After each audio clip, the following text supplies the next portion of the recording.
همین رو براتون میگم که برنامه 64 منبر مهاجر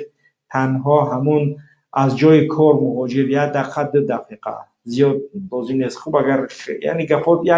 بار بزنه 2 دقیقه 1 دقیقه 1 دقیقه وضعیت هم وضعیتی که هستی همون ثبت کنید و اصلاح فرستید تو اینکه برنامه دیگری ما یعنی برنامه 64 من تنها همون درد و رنج های مصیبت های شما است، همون ما نشر میکنیم. اگر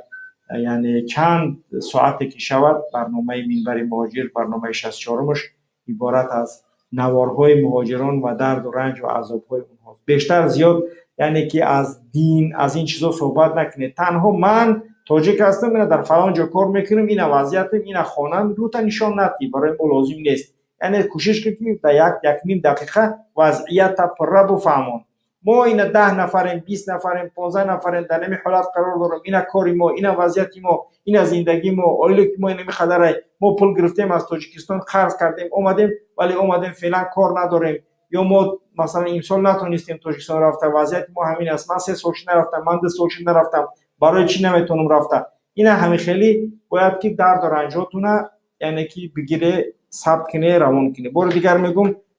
ویدیو را ای خیل سینما نکنه، انا ای خیل سینما کنه تا اینکه در یوتیوب گذاشتن دو طرفی نوارتون سیاه نیاید. همین خکار انجام دید 1.5-2 دقیقه زیاد برای ما لازم نیست که بشینی 10 دقیقه صحبت کنی روان کنی، چون او 10 دقیقه رو نمیتونیم گذاشته، چون میخوایم که در یک برنامه که در یک ماه یک بار این کارم اگر انجام بدیم این خودش یعنی که از وضعیت کاملی مردم مهاجر باید رژیم رحمانوف آگاه بگرده و پدر و مادراتون هم همسراتون هم نزدیکاتون هم بفهمند که ببینید که وضعیت مهاجرها به کدام حالت و به کدام شکل قرار دارد. اگر برنامه 2 دقیقه 5 ساعت هم شود ما کوشش میکنیم مونتاژ میکنیم کارمندان ان شاء الله که 5 ساعت برنامه را میگذاریم و تنها ان شاء الله که برنامه آینده منبر مهاجر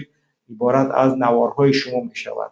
نوارهای شما یکی شما نوار میکنید خطاب تا به رحمانوف، خطاب تا به هر کسی که میخواهید بکنید مشکل نیست، ولی تنها یعنی که برنامه 64 منبر مهاجر عبارت از نوارهای شما که به ما میفرستید میباشد. یعنی سوال جواب صحبت کردن یعنی که چنین چیزی برنامه آینده نیست و تنها چیزی که میتواند باشد همین نوارهای شما.